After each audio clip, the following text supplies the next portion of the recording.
Hey, this is Mike Henry with Follower of One. Today's verse is Romans 12, 17 and 18. I'm reading from the New International Version. Do not repay anyone evil for evil. Be careful to do what is right in the eyes of everybody. If it is possible, as far as it depends on you, live at peace with everyone. Today's action item is pretty simple. Let's just ask God to show us where we're not at peace with people. Ask Him to show us the things that we do that cause us to create a burden on the people that we work with, or ask Him to show us the things that we do that create challenges for other people. We don't want to sharply respond to anyone's negative action in the way that they responded to us. We don't repay evil for evil. Paul is talking here about how we live and we interact with people. Regardless of what happens to us, never deliver evil to anyone.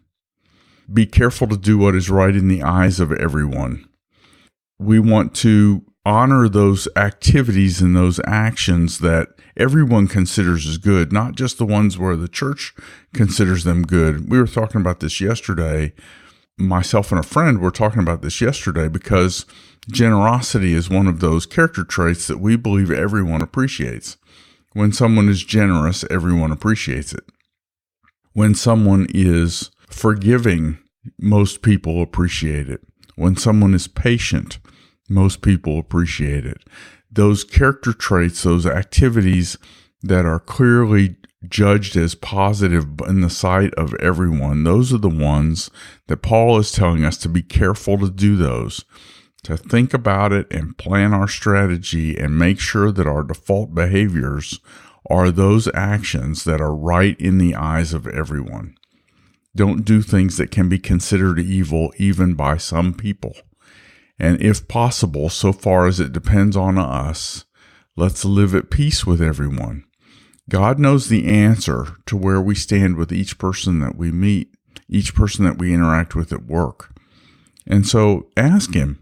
And if He gives you this idea that, maybe you said something wrong to someone the other day, go apologize.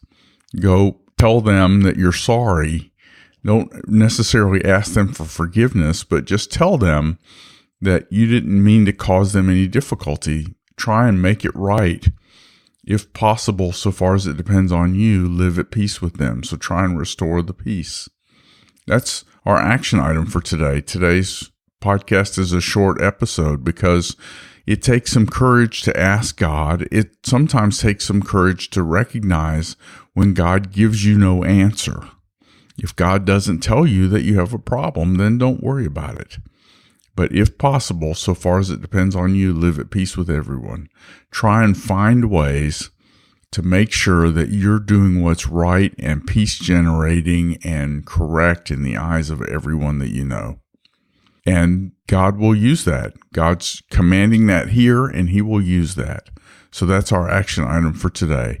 Let God show you where you need to take some action, and then take some action. And in the next verse, we'll talk tomorrow or in the next episode about those actions, because He has guidance on that as well. I'm praying for you, and I pray for everyone who listens to this podcast. I hope that you are making a positive difference in your workplace. You are a full-time minister. Thanks for being a follower of One, and thanks for listening to this podcast. Please subscribe through all your normal social media channels and share this with others so that they can take part in what we're doing. We are actually engaging our faith every day, and God uses that for His glory. Thanks for being a follower of One.